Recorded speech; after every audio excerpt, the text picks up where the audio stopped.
अस्सलामु अलैकुम वरहमतुल्लाहि वबरकातुहू। अज़ीज़ तलबा व तालिबात, उम्मीद करते हैं आप तमाम खैरियत व आफियत से होंगे।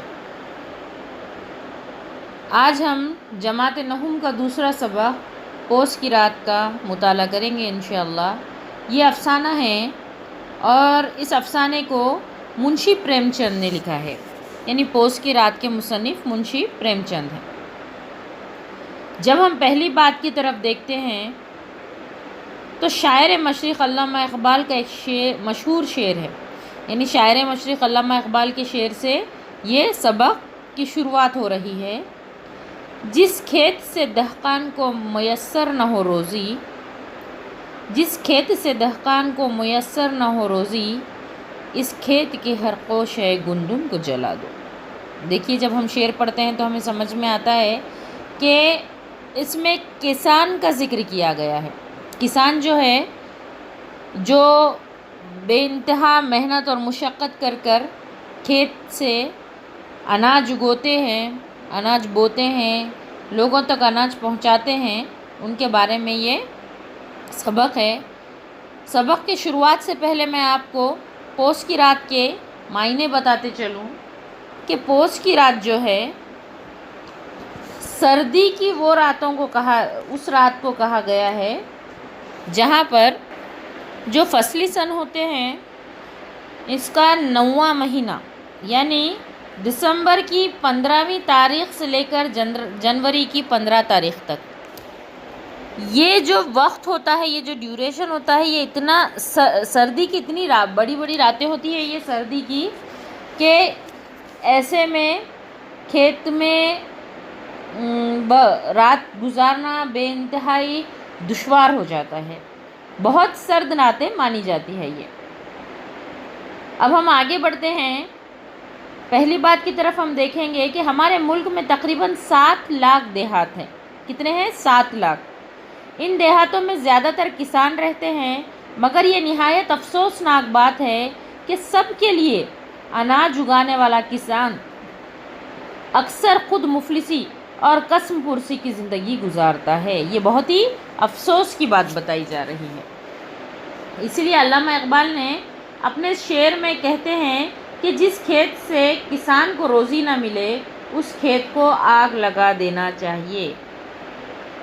कहानी पोस की रात भी एक किसान की मुफलिसी और मजबूरी की इबरतनाक तस्वीर पेश करती है।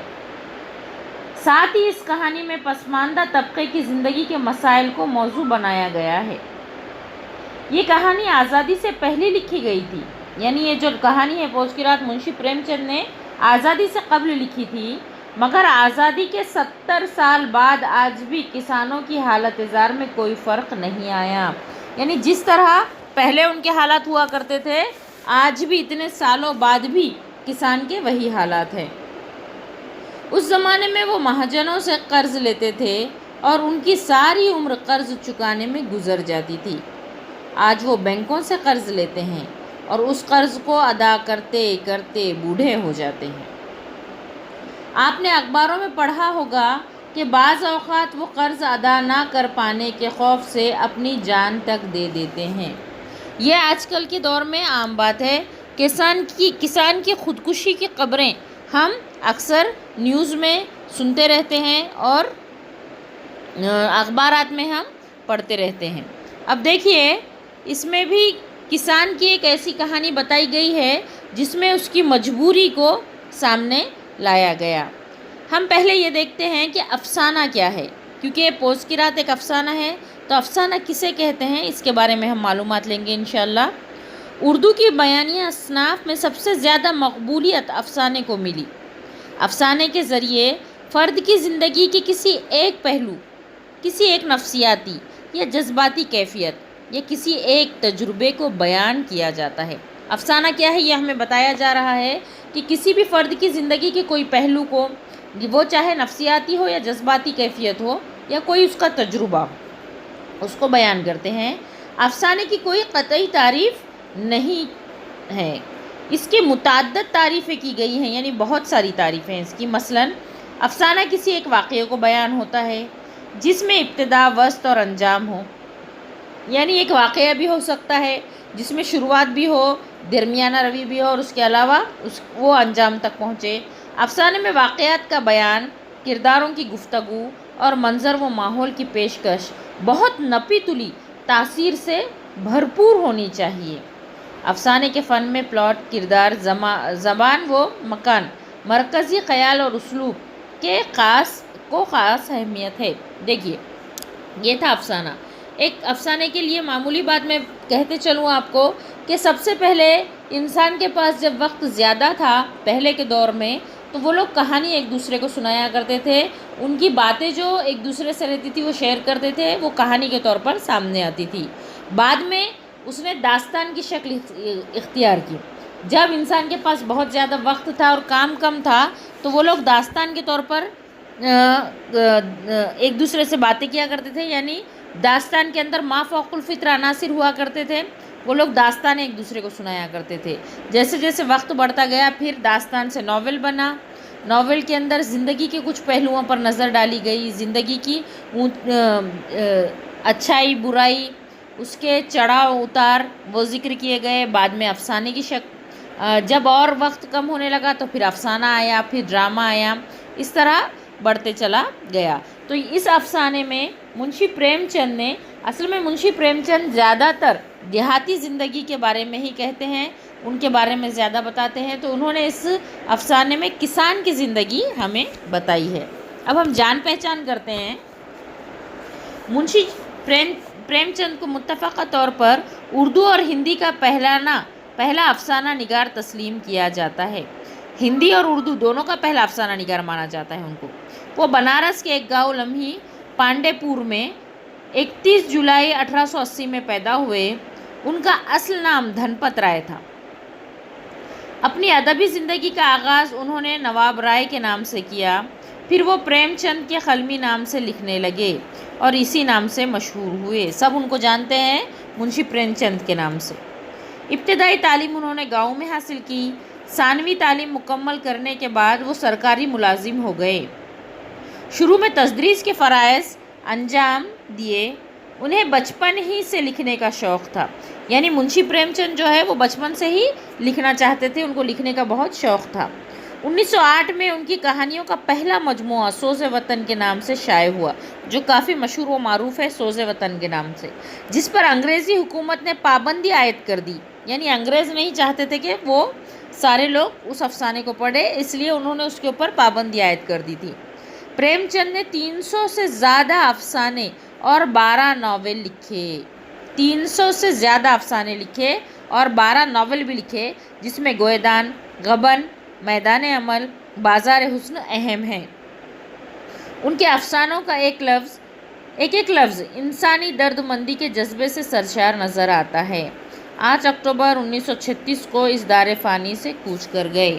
منشی پریم چند کا انتقال ہو گیا۔ اب دیکھیے بچوں، ہم انشاءاللہ اس افسانے کی طرف آتے ہیں، پوس کی رات کی طرف۔ یہ کافی طویل ہے افسانہ، اس لیے ہم انشاءاللہ اس کو 3 حصوں میں پڑھنے کی کوشش کریں گے۔ اس میں ایک کسان کی کہانی ہے، تو کہانی شروع ہوتی ہے۔ ہلکو نے آ کر اپنی بیوی سے کہا، شاہنہ آیا ہے۔ شاہنہ لگان وصول کرنے والا، پیسے لینے کے لیے آیا تھا وہ۔ لاؤ جو روپے رکھے ہیں اسے دے دو، کسی طرح گردن تو چھوٹے۔ پیسے جو گھر میں رکھے ہیں وہ دے دو۔ منی بہو جھاڑو لگا رہی تھی، پیچھے پھر کر بولی، 3 ہی تو روپے ہیں، اسے دے دو گے تو کمبل کہاں سے آئے گا؟ ماغ پوس کی رات کھیت میں کیسے کٹے گی؟ اس سے کہہ دو فصل پر روپے دے دیں گے، ابھی نہیں ہیں۔ جب ہلکو نے اپنی بیوی سے کہا کہ وہ پیسے وصول کرنے کے لیے آیا ہے، شاہنہ اسے پیسے دینا ہے، لاؤ 3 روپے دے دو، تو منی چڑ گئی، چڑ کر بولی کہ 3 روپے تو باقی ہے، 3 روپے تو بڑی مشکل سے تم نے جمع کیے ہیں، اور وہ بھی پوس کی رات آ رہی ہے، ٹھنڈی راتیں آ رہی ہے، اور تم کو کمبل خریدنا ہے، اگر یہ بھی دے دو گے تو کمبل کہاں سے خریدو گے؟ ہلکو تھوڑی دیر تک چپ کھڑا رہا اور اپنے دل میں سوچتا رہا، پوس سر پر آ گیا ہے، یعنی سردی کی راتیں سر پر آ گئی ہے، بغیر کمبل کے رات کو وہ کسی طرح کھیت میں نہیں سو سکتا، مگر شاہنہ مانے گا نہیں، وہ گھڑکیاں دے گا، گالیاں بکے گا۔ बला से जाड़े में मरेंगे, ये बला से तो सर से टल जाएगी। यानी पैसे दे दूंगा, ये बला सर से टल जाएगी, भले ही मैं जाड़े से मरूं। यानी ये जो उसूल करने वाले होते थे ये किसी तरह भी मानते नहीं थे, बल्कि उसने ये दिल में सोचा कि अगर मैं इसको कहूँगा कि मैं अगली बार दूंगा तो उसको पैसा, तो ये मुझको झिड़कियाँ देगा, गालियाँ बकेगा। ये सोचता हुआ वो बीवी के पास गया और खुशामदाना लहजे में बोला, ला दे दे, गर्दन तो किसी तरह बचे, कंबल के लिए कोई और तदबीर सोचूंगा। यानी ला दे दे, क्या करूँ, ये मानेगा नहीं, तू दे देगी तो मैं इज्जत से रहूँगा, ये बोलना चाह रहा था वो। मुन्नी आंखें टेढ़ी कर कर बोली, कर चुके दूसरी तदबीर, ज़रा सुनूं तो कौन सी तदबीर करोगे? कौन कंबल खैरात में दे देगा? न जाने कितना रुपया बाकी है जो किसी तरह अदा ही नहीं होता। मैं कहती हूँ तुम खेती क्यों नहीं छोड़ देते? मर कर काम करो, पैदावार हो तो इसे बाकी अदा करो। चलो छुट्टी हुई, बाकी चुकाने के लिए ही तो हमारा जन्म हुआ है। क्या कह रही है ये कि मर करके इतनी पैदावार करो और जैसे ही पैसे आए हाथ में कि कर्ज फेड़ते जाओ। अब हमारा जन्म जो हुआ, हम जो पैदा हुए, ऐसा लगता है जैसे कर्ज चुकाने को ही हुए हैं। ऐसी खेती से बाज आए, मैं रुपये ना दूंगी, ना दूंगी। हल्कू रंजीदा होकर बोला, तो क्या गालियाँ खाऊं? मुन्नी ने कहा, गाली क्यों देगा, क्या इसका राज है? मगर ये कहने के साथ ही इसकी तनी हुई भवें ढीली पड़ गई। यानी जो इसका गुस्सा था, गुस्से की वजह से जो इसकी भवें तन गई थी वो ढीली पड़ गई, क्योंकि उसको पता था कि पैसे तो किसी भी हाल में देने ही हैं। इसने ताक पर से पैसे उठाए और लाकर हल्कू के हाथ में रख दिए। फिर बोली, तुम अब खेती छोड़ दो, मजदूरी में सुख से एक रोटी तो चैन से खाने को मिलेगी, किसी की धौंस तो ना रहेगी। हल्कू ने रुपए लिए और इस तरह बाहर चला कि मालूम होता था वह अपने कलेजा निकाल कर देने जा रहा है। वो 3 रुपये जो उसने बहुत मुश्किल से जमा किए थे, जब वो शाहने को देने के लिए निकला तो ऐसा लग रहा था कि उसका कलेजा निकाल कर वो दे रहा है। इसने एक एक पैसा काट कर 3 रुपये कंबल के लिए जमा किए थे, वो आज निकले जा रहे हैं। अब देखिए यहाँ पर उसने जो 3 रुपये रखे थे वो दे चुके। अब हम आगे देखते हैं कि पोस की अंधेरी रात, आसमान पर तारे भी ठिठरे हुए मालूम होते थे, सर्दी से ठिठर गए थे ऐसे मालूम हो रहे थे तारे भी। हल्कू अपने खेत के किनारे ओक की पत्तियों की एक छतरी के नीचे बांस के खटोले पर पुरानी गाढ़े की चादर ओढ़े हुए कांप रहा था। ओक के यानी गन्ने के जो पत्तियां होती है उसकी एक छतरी बनी हुई थी, बांस का जो खटोला बना हुआ था उसके ऊपर एक पुरानी चादर ओढ़े बैठा हुआ था। खटोले के नीचे इसका साथी कुत्ता जबरा पेट में मुंह डाले सर्दी से कूं कूं कर रहा था। दोनों में से एक को भी नींद ना आती थी। अब देखिए यहाँ पर जो मंज़र बताया जा रहा है वो खेत में आधी रात का मंज़र है कि रात के वक्त जो सर्दी है, सर्दी में कैफियत बताई जा रही है कि किस तरह पुरानी चादर ओढ़े वो बैठा है और उसके साथ उसका साथी जबरा यानी उसका कुत्ता जो वफादार उसका एक दोस्त था, वो दोस्त भी उसका कुत्ता वहाँ पर मौजूद था। हल्कू ने गुचनों को गर्दन में चिमकाते हुए कहा, क्यों जबरा, जाड़ा लगता है? कहा तो था घर में प्याल पर लेट रहे, तू यहाँ क्या लेने आया था? अब खा सर्दी। उसने अपने कुत्ते से वो मुखातब होकर बात कर रहा है। प्याल यानी घास फूस का जो बिस्तर होता है, उसके घर पर वो बिस्तर था, उसका जो कुत्ते का वो बिस्तर था, तो उसने तो कहा था कि वहाँ रुक जा, मगर यहाँ पर कुत्ता उसके साथ आ गया तो उसको कह रहा है अब खा सर्दी। मैं क्या करूँ? जानते थे कि मैं हलवा पूरी खाने जा रहा हूँ। दौड़ते हुए आगे आगे चले आए। अब रोई अपनी नानी के नाम को, यानी यहाँ पर वो तंजिया उसको कह रहा है कि ऐसा लग रहा था जैसे मैं हलवा पूरी खाने जा रहा हूँ, बड़ा तू मेरे पीछे भागता हुआ आया, मैं तो यहाँ पे ठिठरने आया था, अब बैठ और रोते बैठ। अब अगला पैराग्राफ में हम देखते हैं, जबरा ने पड़े पड़े दुम हिलाई और एक अंगड़ाई लेकर चुप हो गया। शायद वो ये समझ गया था कि इसकी कूकू की आवाज़ से इसके मालिक को नींद नहीं आ रही है। जो कूकू कर रहा था जबरा, تو اس کی وجہ سے اس کو نیند نہیں آ رہی ہے ایسا سمجھ رہا تھا وہ۔ ہلکو نے ہاتھ نکال کر جبرا کی ٹھنڈی پیٹھ سہلاتے ہوئے کہا، کل سے میرے ساتھ نہ آنا، نہیں تو ٹھنڈے ہو جاؤ گے، یعنی ٹھنڈ پڑ جائے گی، یہیں پر تم مر جاؤ گے، کل سے میرے ساتھ نہیں آنا۔ یہ پیچھا ہوا ہوا نہ جانے کہاں سے برف لے آ رہی ہے۔ پیچھا ہوا ہوا یعنی ایسی مغرب کے سمت سے چلنے والی ہوا، وہ اس کو کیسے کر رہا تھا کہ مغرب سے سمت سے جو چلنے والی بڑے بڑے ہواؤں کے جھونکے ہیں، ایسا لگ رہا ہے کہ ساتھ میں یہ برف لے کر آ رہی ہو۔